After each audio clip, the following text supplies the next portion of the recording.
6 hours later. Sup? Oh.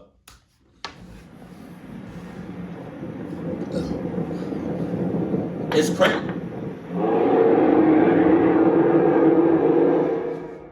That was tough. That was tough. Nothing good can never ever come out of Craigslist. Craig is also on the list. Exchange gone. Yeah. It's Craigslist. Like, what good ever came out of Craigslist? Before I begin with my story, That's your voice? That's your voice? Okay. All right. Yeah, it's my first time reacting to you. Thank you for the suggestion. Okay, that's your voice. Well, you got my respect. I want to point out that this isn't the type of story to make you jump out of your seat. This is, however, a very real and traumatizing story for me. Okay, that's your voice. I can hear you. You're clear, kind of. I can understand what you're saying. Hopefully, I can understand what he's saying. The word I hate when I'm listening to people and I hear people talk and I cannot understand them. It's mainly like rappers and stuff, but like, or people with them thick ass, strong ass accents. But I can hear you, so no, we good. To preface this, I'm a female, currently 18 years old, and live on a ranch in a very secluded small town in rural Iowa. It mostly consists of multiple farms, lands, fields, etc. God damn. I've lived there my whole life and even met some of the people in my town who are very respectful, as it's a quiet little town. I won't mention the name of it as I don't want this getting out there, but it has a population of about 2,000 people. This happened during the summer of 2021 and is by far the most horrifying thing that's ever happened to me. For context, I work at a gun store in my town, which is very safe for the most part. However, I always bike to and from work as both my parents work late nights in the city and couldn't get me until later in the night. You biking? That's sus. That's already sus. You biking to and from work? Jesus.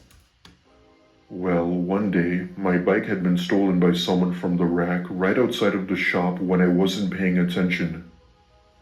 I was obviously pissed because of this and didn't bother contacting the sheriff as they really didn't care what happened around here. Oh my God. Most of the time, they wouldn't take thefts seriously and either half-assed investigated them or claimed that they didn't have enough evidence. With the police no longer being an option, I called my dad telling him the situation and he said he'd come by to get me after work. On the way home that day, he's giving me a lecture throughout the whole car ride about how I was careless. That night, I had been on my computer searching through Craigslist to see if I could find an affordable bike to buy. I didn't need a super expensive bike, just one that would get me from point A to point B.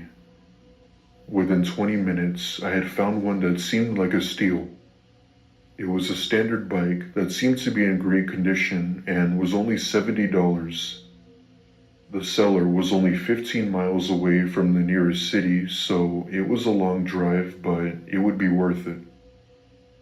My parents had been at work that night, and with no car, I had taken an Uber to the drop-off spot. When my ride had dropped me off, I noticed a black van parked on the side of the road with its lights turned off. It was the only vehicle in the area, so I could only assume that was him. I messaged the seller, asking if that was him in the van, to which he then said yes and to come over. I ever so slowly walk over towards the driver's side when I see a man roll down his window and introduced himself as Jeff. He had claimed that he was the one selling the bike and that it was in the back of the van. He then tells me I could go ahead and open the doors and just grab the bike. I then thought to myself, Oh yeah? I can go in the back and grab the bike just like that, huh? No windows, no nothing. I just open it, I go get it, right? That's it, right? Hold on, but give me a second because I do work at a gun shop. So give me a second while I go. I'll be back. I'll be back. I'm just gonna grab something from the gun shop that I work at. I'll be right back. Cause you just said it was just that easy for me to just go get the bike out the back of the van, right? It's nobody in the van. There's nobody in the back of the van, right? It's not a setup, right? Alright, cool. Bet. Let me go grab something from the gun shop that I work at. If you didn't know, I'm about to grab a couple of guns, so I didn't know if y'all got it. And then I'll be right back. Just stay right here. And I'll be right back from the gun shop that I work at. Cool. Now I can get the bike. as to why he wasn't doing it, and when I asked him this, he said that he had a bad knee and that it hurt to walk. Okay. Not wanting to pry and too tired to care, I proceeded to walk towards the back of the van where the bike was. As I'm about to open the doors, I can see very faintly from the window a man wearing a vendetta mask staring back at me. The second I noticed him, I instantly knew that this wasn't some exchange and there was definitely no bike. Oh, yeah? Not making it obvious I noticed him, I told the driver that I didn't need the bike anymore and that he could go. However, I was afraid if he had known I had seen someone else back there and tried my best to stay calm. I start running towards a nearby Walmart when the driver tries negotiating that he'd lower the price. But no matter what he said, I still ignored him, hoping he'd just go away as I knew there was no bike. I approached the Walmart and that's when the van immediately drives away, disappearing into the night. From there, I had spoken with security about the incident and that's when they had called the police. At that point, I explained where I was, what I did, and what was said. As you could imagine, the listing had been taken down, and I never saw it again. I was unable to give a good description of the van, other than the fact that it was black with windows. I had assumed the cops would tell my parents about this, but given that I was 18, the cops couldn't inform them without my consent. I had Ubered back to my house safely, with thankfully nobody following me. Till this day, I'm still unsure as to what that man's intentions were, but they obviously weren't good. I advise anyone thinking to use Craigslist to not do it, as it's not only sketchy, but also dangerous. And for those of you who are gonna do it, I emphasize you please bring someone else along with you. It may just save your life. It's Craigslist. It's Craigslist. It's not eBay. It's not Facebook Marketplace. It's Craigslist. I'm a 27-year-old female, and this happened in the summer of last year. My fiance and I had just bought a house in the suburbs of Providence, Rhode Island. It's a really nice city with tons of historic sites, museums, and whatnot. My fiance and I are very into Southern history, which is one of the reasons as to why we moved there. On top of that, the annual pay for my work was double. At the time, we had stayed in an apartment in Atlanta, and we were getting rid of furniture to keep and sell. We had about a month to move all of our stuff into our new home, but we couldn't bring everything. My fiance and I had put up an ad for our dining room table up on Craigslist for $1,500. Damn. It was a really nice table, and we needed the money, so why throw it outside when we could sell it? This would be my first time selling something on Craigslist, as I would always be buying stuff instead. I've never really had any strange encounters while online, but little did I know that would all change. I'd say in an hour, I had received a message from someone who seemed interested in it. I had responded back, asking him when a good time and day he'd be available. He said that he had work during the day, but that he could possibly stop by after and pick it up. We had both agreed around 7 p.m., which was a reasonable time to do the transaction. So 7 p.m. rolls around when I hear a knock at the front door. Upon opening it, I was greeted to a tall man standing feet away from me while giving me an awkward grin. He wore a white tank top, cargo shorts, and a straw hat. His hair was a mess, and he looked as if he hadn't been to the gym in years. He then put out his hand, introducing himself as George. Being nice, I shake his hand and politely show him the dining room table. At first I thought that he was gonna take it instantly, as he seemed very interested when messaging me. However, he began inspecting what I assumed was the condition of it and would possibly try to lowball me as much as he could. He takes a decent look at it for about a couple of minutes before he gets up and says he'll do it for 1,000.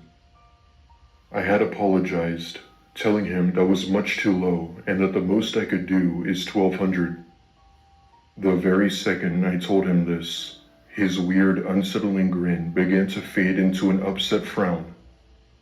When I realized he wasn't kidding, his face turned bright red, which clearly meant anger. "Look, lady, I'm trying to take this off your hands. Just give me the damn table."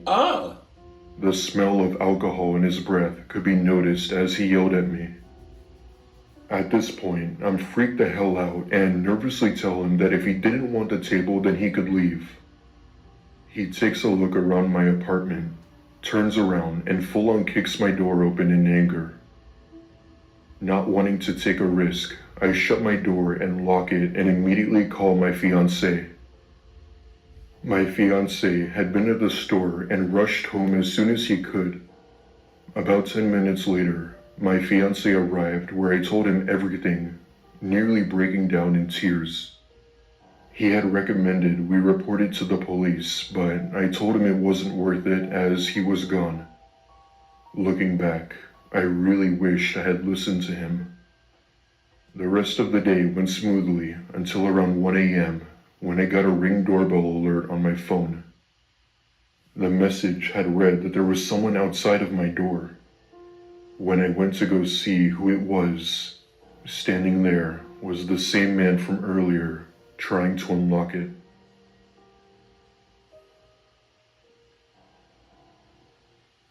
It's Craigslist. It's Craigslist.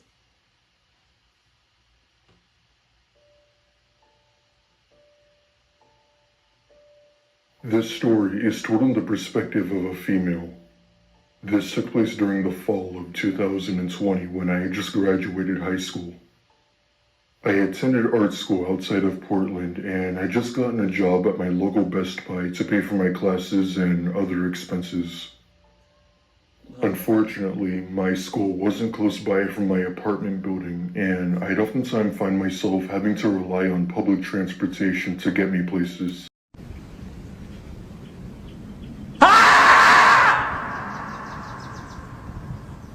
Of Portland, and I just gotten a job at my local Best Buy to pay for my classes and other expenses. Unfortunately, my school wasn't close by from my apartment building, and I'd oftentimes find myself having to rely on public transportation to get me places. I mean, sometimes my friends offered me a ride if they had time, but I'd mostly end up taking the bus. After a very long and stressful 3 months of taking the public bus, I decided that I needed to get a car. Since the start of the pandemic, car prices have skyrocketed due to high demand, and I didn't have the money to afford a brand new one. I looked on multiple car websites for a decent price, but even the used ones were still too expensive. Eventually, I ended up looking through Craigslist to see if I could find a deal, and to my surprise, I actually did. On one of the ads was a used 2004 Honda Civic, which seemed to be in pretty good condition for a car that old. I gave the seller a call, and he confirmed that the car was in perfect condition and there was no accident history. What struck me the most was this guy's accent. Based on his accent, he didn't sound like he was from the States. He sounded Japanese. Thankfully, he had lived in the same city as I was in, and I told him that I'd go over to his house to check out the car after I got off work. By yourself? I'd also like to note that I had been aware of scams on Craigslist, but based on the reviews, this guy seemed like a trusted seller. They all seem like a trusted seller. After my shift had ended, my friend drives me, and we go to the given address that he provided. The house happened to be in the quiet side of town, which wasn't the best area to be in. It wasn't dangerous or anything, but you'd have rundown homes and shady people, and sirens would often be heard a few times a week. You get the picture. Anyway, my friend Sean and I pull up to a house at the far end of the street, and I looked at the address to confirm it was the right house. I'm glad you brought somebody with you. As I'm walking to the front door, I look to my left, and sure enough, there was the Honda Civic sitting by the garage. I casually walk up to the door and text the seller that I was here while my friend stays behind waiting for me. He then tells me to wait outside and that I could check out the car if I wanted to and that he'll be out soon. At first, I thought this was a little strange, but I didn't think I was in danger or anything. I walk over to the car, and as soon as I get a better look at it, I realized that it wasn't what it showed in the pictures. It was the same car, but I began to notice several problems with it. The front end cover was salvaged, a wheel was missing, and both the taillights had been shattered. Oh my God. At this point, I was furious and annoyed that I wasted my time coming here. I texted the seller saying that I was leaving and that I wasn't interested anymore. This is when shit really starts to get crazy. And that's when you should have never even said nothing in the first place. You should have just went home after that. Because obviously, the car, he probably took it right when he probably took a picture of it right when he got it. But after looking at the car and looking how messed up that it was, that's when you shouldn't even have said nothing to him. Because he knew what it was. The owner knew what it was. He knew the vibes. You should have just left without saying nothing to him. As I'm backing away from the car, someone from under comes out and throws me to the ground. I'm a 5-foot girl that weighs about 100 pounds, and the guy pinning me down was huge. All the while, I was screaming at the top of my lungs while kicking and doing everything I could to get him off. Thankfully, Sean comes running out of his car and pushes the man off of me and tells me to run.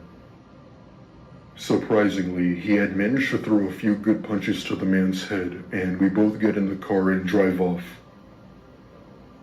As we were leaving, I could see at least 5 or 6 people running out of the house trying to chase us, Oh my God. but gave up after a few seconds. Oh.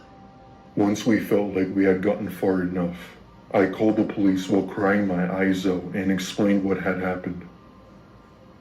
I gave them the address, and they ended up investigating the house, but had found no one inside. Turns out, that house had been vacant for years, and nobody was supposed to be living there at the time. Till this day, I still don't know what their intentions were. I don't know if they were going to rob us, try and kidnap me, or something much worse. Clock up. What I do know is that I will never be using Craigslist again for anything. You shouldn't have to in the first place. However, let my story be a lesson for you. If something seems too good to be true, it probably is. That just goes to show you, like, you can even come with somebody else and y'all both get clucked up. You know what I mean? I did not know if 5 to 6 people outside.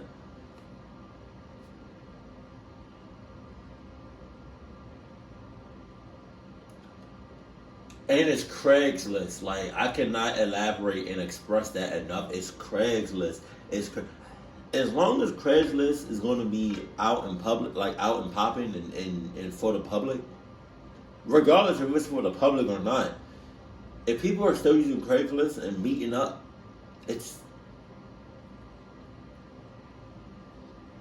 people are still going to get clucked up. So, that was crazy. I really wasn't expecting. I mean, I don't know. I wasn't gonna say I wasn't expecting her to get clucked up, being as though she was with somebody else. Or she was with somebody else. But you know, nowadays people just don't give a cluck. Who cares who you with? And it's Craigslist. It's Craigslist. It's Craigslist. If y'all want me to react to more of his videos, let me know that in the comment section below. Keep it cool, keep it classy, and I love you. Stay happy. My family.